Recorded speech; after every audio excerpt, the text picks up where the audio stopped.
हिजो यस सम्मानित सदनमा BYD को कर छली प्रकरणबारे हामी राष्ट्रिय प्रजातन्त्र पार्टी लगायत अन्य दलहरूले पनि विषय उठाउनु भएको छ।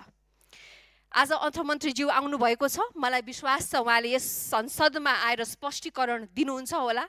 तर यो विषय यति गम्भीर भएको छ कि निष्पक्ष र विश्वसनीय छानबिन अब अपरिहार्य बनिसकेको छ।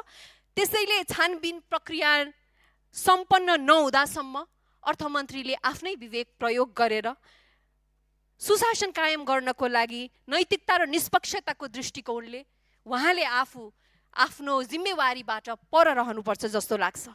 म अर्थमन्त्रीज्यूलाई एउटा कुरा स्मरण गराउन चाहन्छु। अघिल्लो सरकारमा हुँदा यही संसदमा उहाँले भन्नुभएको थियो, शङ्करदास किन तीर्थ भट्टराईकै अध्यक्षतामा सुनपानी छर्कने समिति बनाए भइहाल्यो नि।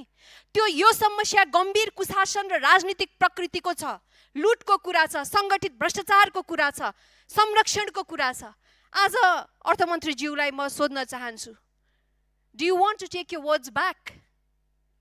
किनभने आज तपाईँ फरक बेन्चमा हुनुहुन्छ। अस्ति प्रतिपक्षमा हुँदा यसो भन्नुभयो, आज सत्तापक्षमा हुनुहुन्छ। के गर्नुहुन्छ अर्थमन्त्रीज्यू?